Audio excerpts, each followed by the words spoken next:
story of Hiram Bingham and Machu Picchu is about exploration and excitement, following your passions and having them lead you to a place like Machu Picchu.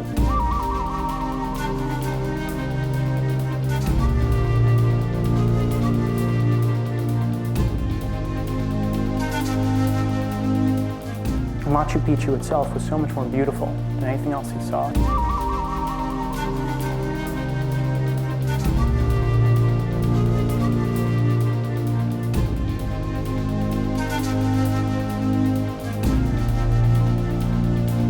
It was hailed as a lost city in the clouds.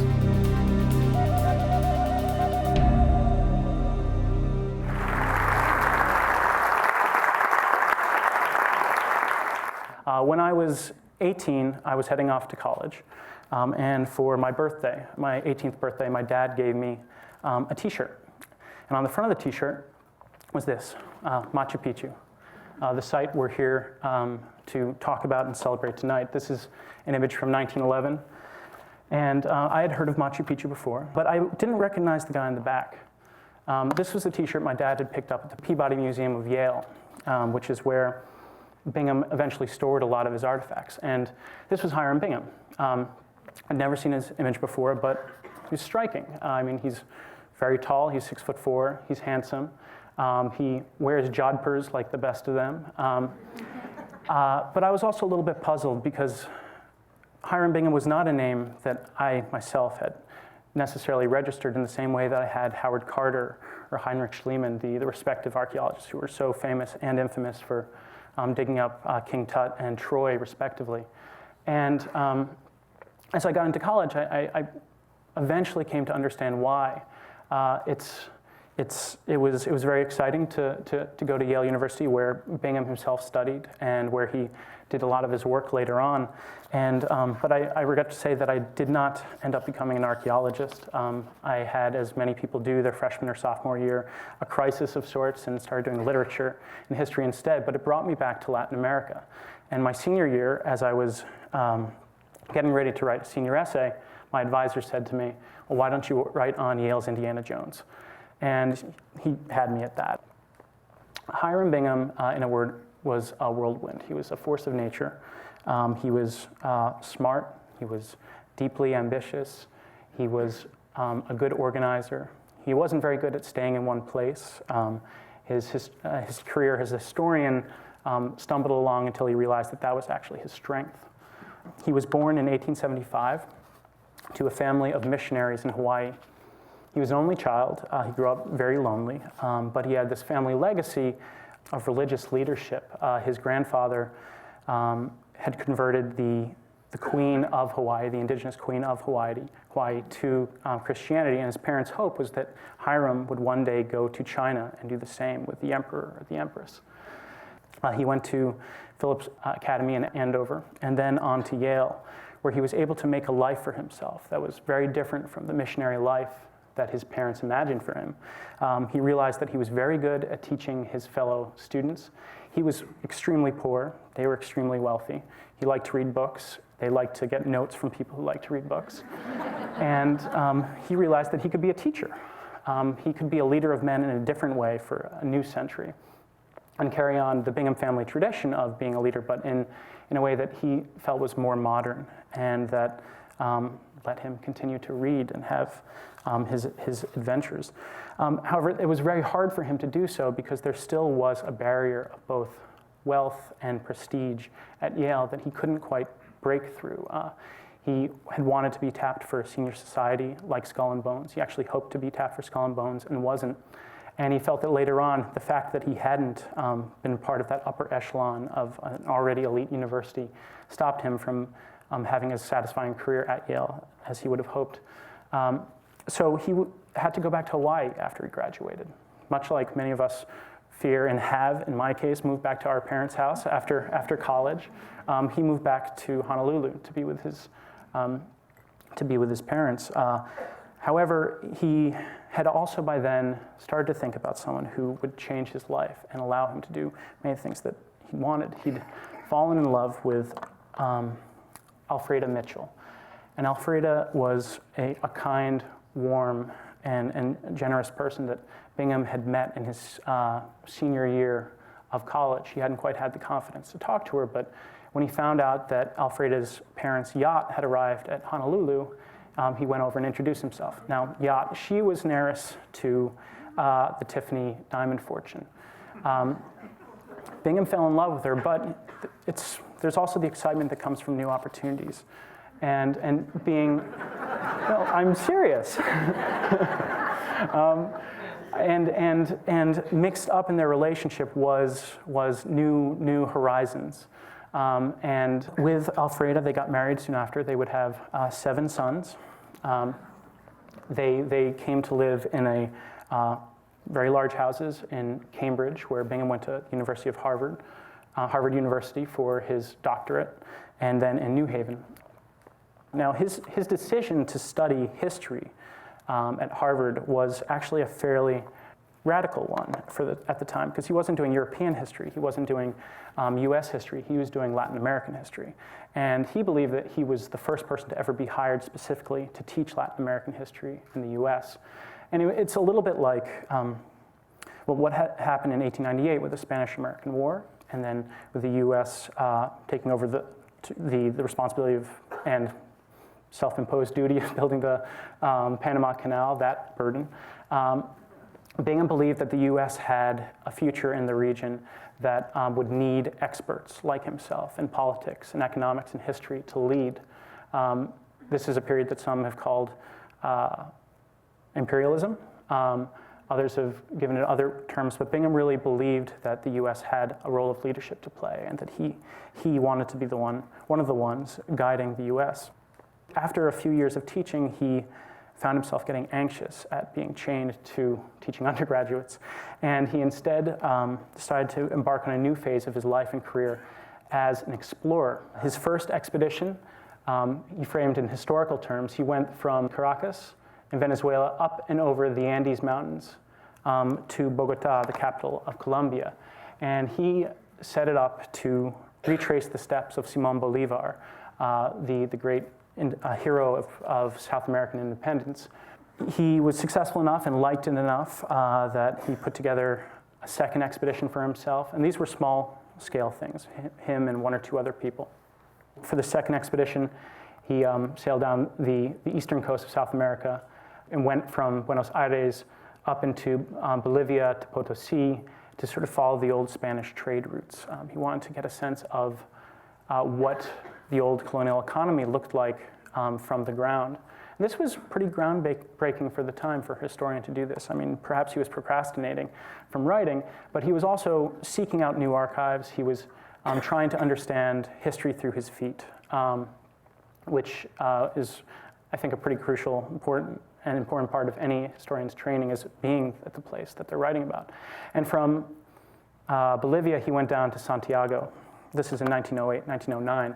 He went down there for a conference. And while he was at that conference, an inkling of an idea began to infect him that would change his life. Up until this moment, he had only studied what we might call the European history of South America. History for him began somewhat at the conquest, but certainly began with independence. It did not involve indigenous peoples. Being in Santiago, he was exposed to a number of Peruvian scholars who told him, or who gave speeches and talks that exposed him to what might happen if he decided to go up here to Cuzco, to the former Inca city. He took a diversion from his trip that changed his life. He reached Cuzco in 1909, and he saw the foundations of the Spanish colonial cities that withstood earthquakes, the Inca foundations. He went up to Sacsayhuaman, the fortress above the city, and saw the several hundred-ton stones that had withstood the Spanish conquistadors for only so long, but still stood and couldn't be separated by a single razor. He went on from there. On the way back to Lima, he allowed himself to be convinced, I think he probably by this point would have been very easily convinced, to visit a place called Choqquequirau, the Cradle of Gold. A group of Peruvians had been excavating at the site, and they wanted to see what he thought about it. And once he got there, I mean, by then he was hooked. They told him that Choqquequirau was the last city of the Incas, and he went through the experience of being there as imagining that he was at this place where the Inca emperor had holed up, where the last priests and priestesses had died. And it was incredibly thrilling. He wrote about it to his wife as one of the greatest moments that he had experienced yet. The only problem that he saw with it is that over time he came to think that, a site like this, while beautiful, and if anyone does have the chance to visit Choque Corral, they should. It is gorgeous, and they're uncovering more of it every day. A site like this, although beautiful, didn't fit what he imagined as a lost Inca city. So he came back to the US and proceeded to do what a good historian does. He started reading the sources. And he found, through his own reading and through collaborating with a few Peruvian scholars, that there was no way that Choque Corral could be the last city of the Incas, Vilcabamba. And he began putting together an expedition that would go back to Peru in 1911 that would take care of it. Early July 1911, Bingham begins the trip that I think we can count safely as one of the greatest runs in exploration, at least in the 20th century. They leave from Cusco. They go over the mountains down into the Sacred Valley, where many Inca emperors had had their most beautiful estates. They proceed down the road that had only been recently blasted along the Urubamba River. What had once been the straight river of the Vilcanota, at a certain point, it becomes this twisting, turning, violent thing that was very hard to get along until a few decades before Bingham. On July 23rd, they get to a bend in the river called Mandorpampa. And at Mandorpampa, Bingham had told to ask the local innkeeper about ruins in the area. And the innkeeper, whose name was Melchor Arteaga, just pointed straight up and said the words that would change Bingham's life, Machu Picchu. July 24th began very rainy. Bingham waited for the rain to stop before getting Melchor Arteaga out of bed, who was apparently nursing a hangover. But he was still better at walking across the bridge than Bingham was. He could sort of took his boots off and just sort of sprinted across the Urubamba River. Bingham, however, had to get down on hands and knees, and it's understandable. He was 6'4". His center of gravity is much, much higher. He was very afraid of falling into the water and ending our story right now rather than in half an hour. And they were followed by a Peruvian sergeant named Carrasco. And they began their climb up the side of the mountain through gorgeous orchids. It was incredibly green, still wet. Arteaga told Bingham to watch out where he put his hands. There were a lot of vipers on the slopes. And after about an hour and a half, they get to a clear ridge where Bingham is very surprised to find a family of Indian farmers living at the site. On the left is a member of Bingham's expedition. This was the Richarte family. Torvis Richarte on the right, and his wife, whose name, unfortunately, Bingham didn't record. And they had been living at the site for at least 4 years. And they had made this ridge their home. It was a place away from the government. They were a little bit nervous to see the Peruvian military there. They were afraid that Torvis was going to be conscripted into the army. But Arteaga reassured them and said, no, this gringo just wants to see the ruins. And they were like, okay. So while they talked with Arteaga, they send their son, whose name has been called sometimes Pablito Richarte, who was about 5 or 6 years old at the time, to lead Bingham through, past their house, over the ancient terraces and into what would be the site itself. Bingham follows the boy.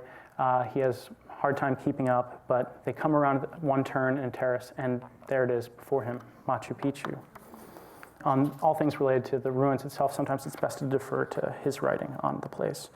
When he first saw it, it captured his imagination as a jungle-covered maze of small and large walls, the ruins of buildings made of blocks of white granite, most carefully cut and beautifully fitted together without cement. Surprise followed surprise until there came the realization that we were in the midst of as wonderful ruins as any ever found in Peru. The boy led him up past the fountains to what Bingham came to call the Sacred Plaza.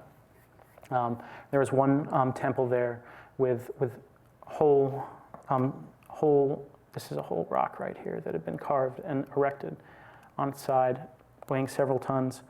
And another temple that came to be called the Temple of the Three Windows. His windows, if you looked out to it, faced the rising sun and the mountains below, and really, I think when you see them, it really feels like you're being pulled out of them into some other world. And then ultimately, the Intihuatana of the site. The Intihuatana has been translated as the hitching post for the sun. It was an altar of sorts and a way to mark the passage of time, not of hours, but of equinoxes and solstices. And this was the only one that we know of in such a wonderful condition that survived the Spanish conquest. Most of the time, when the Spanish found them, they would knock the top off because they would see it as an idol that was very clearly worshipped. And this is the only one that we know of. And when Bingham saw these things, he knew very quickly that it was something special. He was also aware that many other people had been to the site before him. The Temple of the Three Windows actually had people's names on it. People in Cusco and in the area had talked about ruins at Machu Picchu for years. There's even been work by others in the last few years about foreigners from the region who perhaps marked Machu Picchu on their mining prospectuses. Bingham, however, in taking these pictures, brought Machu Picchu into a new century, a different stage in its life story, in which it would come to stand for the development of the Incas before the Spanish conquest. What was the treasure of Machu Picchu? And I'll put treasure in quotes. It wasn't, a cache of gold or silver. It wasn't everything that the Incas had lost. It was, however, what had been left in the site by the Incas to honor its buildings that had been left with the dead. What Bingham and the expedition uncovered were the remains of about 170 to 200 individuals from about 100 caves. What they had was humble. It wasn't massive gold or silver. There was a silver headdress, a very thin one, and some silver jewelry. Most of it was bronze knives that were in themselves very beautiful. There was one knife that had a boy on its handle, and everything down to his Andean hat is perfectly done, and he has a fishing rod, and from the end of the fishing rod is a tiny filigreed bronze wire leading to a fish that's jumping on the edge of the knife. And the life that they captured in that is absolutely beautiful, but it was by no means a cache of gold or silver, but it did evoke what at the end of the day Machu Picchu is about, which is people, the people who lived there. And those artifacts, the reason why we're talking about them today is that they didn't stay in Peru. When I started this project, Yale had just put on an exhibition about the Machu Picchu artifacts that said they came to Yale by agreement with the Peruvian government. When I moved to Peru to do my research, I was told in no uncertain terms they were smuggled, and that when the Yale people tried to put them on the trains and on the boats to get them out, the people in the cities revolted. The truth is somewhere in between.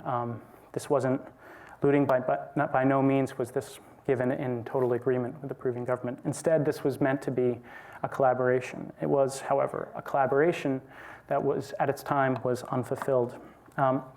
Bingham came back from Peru in 1912 and announced Machu Picchu's existence, and there was an immediate response from the press, from newspapers. It was hailed as a lost city in the clouds, and it was very clear that Bingham wanted to get back and excavate. Yale was very excited to do so. The National Geographic Society, for the first time, put money behind Bingham. Yale's funders' hope was that Bingham would come back with a collection for Yale's museum. The only problem was that Peru had a set of pesky decrees that made that very difficult. There have been laws in the Peruvian books for years about the excavation of artifacts and the ownership of national patrimony. But while Bingham was there in 1911, his expeditions actually provoked Peruvian intellectuals to look at their laws and say, we need things that are a little bit stronger. Foreigners have been excavating without regulation and taking artifacts out of the country for years, and we need to keep them in the country to train our own archaeologists and to hold on to this past that for such a long time has been escaping.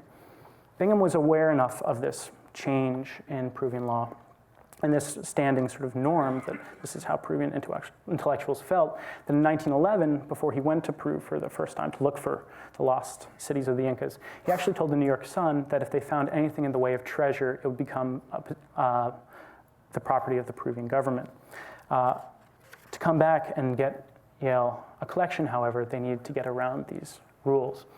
And with the help of the U.S. Embassy's person in Peru at the time, acting in a semi-unofficial capacity, Bingham and Yale set up a concession with the Peruvian government that said that Yale could export half of all it had found, and in exchange, Yale would become the curator, in some sense, the concessionaire, the sole excavator of Peruvian archaeology for a term of 10 to 20 years.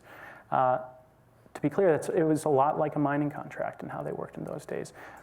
Yale was seen as taking on the responsibility. That's how the president saw it. But for Yale, they would have a semi-permanent or 10 to 20 year long channel of artifacts coming to the US. Bingham was excited by the idea, a little nervous at first, but still flattered by it. And he felt like in order to give back to Yale, who had so supported him, he needed to get them artifacts. They got back to Machu Picchu in the summer of 1912 and begin digging. They don't find a terrific amount at first when they focus on the temples. It's only when they put the site's inhabitants to work, the Indian farmers that lived there, the 3 families who lived there, that they start getting results. And they were anxious at first. They did not want to be digging up the caves of the dead around Machu Picchu. They felt it would curse their crops and themselves. But through a mixture of more money and implicit coercion, they set about creating what would be for Yale this incredible cache of human remains and their burial materials.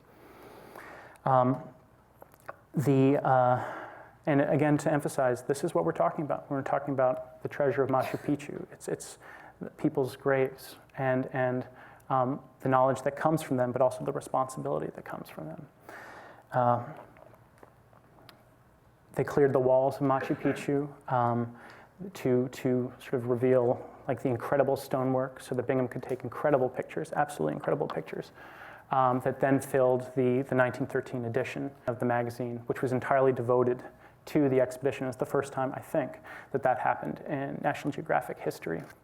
When the Peruvian intellectuals in Cusco and in Lima found out about the terms of the deal Bingham had made with the Peruvian government, they went ballistic. It was seen as, so soon after the decree that forbid the exportation of artifacts, it was seen as a way of the Peruvian president, Leguía, of selling out the country to a foreign concessionaire. They were worried about the first, I mean, it was literally the very first foreigner who came along, and he got an exception of the decree. And so Bingham had to retract the concession so that Yale would no longer be the sole excavator in Peru. And in exchange, the new Peruvian president, and there was certainly politics mixed up in here too, the new Peruvian president gave Bingham and Yale a decree that let Yale, the university, export all of the artifacts it had found. Now this might seem like a complete victory to Yale and would be very surprising if it weren't for the other condition behind the decree, which was that Yale had to return the artifacts when Peru asked. It wasn't until the 2000s that the Peruvian government could again put cultural power and pressure behind the cause of getting the artifacts back. In 2008, Peru sues Yale for the artifacts return. And in 2010, last fall, President Garcia and Peru put a lot of new energy behind getting the stuff back in time for the centennial anniversary of Bingham's arrival to the site. What helped get them to yes was a series of letters also written by Yale graduates to the university saying, you know, this is really damaging our image. It's high time we respect the other side of Bingham's commitments and also his achievement in sort of creating collaboration at key points and send the artifacts back. And sure enough, and in a wonderful Thanksgiving surprise, Alan Garcia, right before Thanksgiving, announced that Yale had come down to negotiate for the artifacts return. Yale had been willing to send some of the artifacts back on very different terms in the past. But this new agreement referred to the 1912 decree. It sent the artifacts back over the course of 2 years, not immediately, but over 2 years, to an institution that, separate from the Peruvian government, in the University of Cusco, that Yale and the University of Cusco would work at together. It was really the other side of Bingham's legacy, the wonderful side of collaboration, that the artifacts of Machu Picchu and of the dead were going back close to Machu Picchu, to where many of them had been born, where they would be able to be studied by foreigners and Peruvians together in a work of collaboration that reflected, the expedition in its best moments. In some ways, their 100 years of solitude for the bones was ending in the US, and it would be a new century of creating new meanings and new interpretations of the Inca past. So what we have going into this 100th centennial next month is a new moment. The haze has really been cleared from the way we understand the Yale expedition in terms of Bingham's legacy, in terms of what Peru had done to protect the past in that moment, and also for Machu Picchu itself. New theories and ideas are coming out about the site all the time, and it's wonderful. We can see what the expedition meant with much clearer eyes, that for Bingham it was about curiosity and going beyond and not accepting given explanations. It's the best of what we can hope for in academic study, but it's also a lesson in letting go and listening. And he continues to teach us, I hope, today about our relationship in this hemisphere and what we do when we study it. It's about the people who work on these projects beyond the explorer himself, the indigenous residents of the site who had their own beliefs about Machu Picchu that in some ways are still emerging, that we recognize they are in many ways the heirs of the ruins in the way that an expedition from outside can't be. And it's about listening to their stories as well. And lastly, it's about, I think what is one of the most human and defining characteristics we have, which is the need and desire to remember better, to go further into the past and recover things that we thought were lost, that we hope aren't lost, and reinterpret them for the present and use them to, in some ways, hopefully bring us closer together, that tie us in a new relationship of the past and history and to the future. All of this through Hiram Bingham, the people of Peru, and ultimately Machu Picchu. Thank you very much.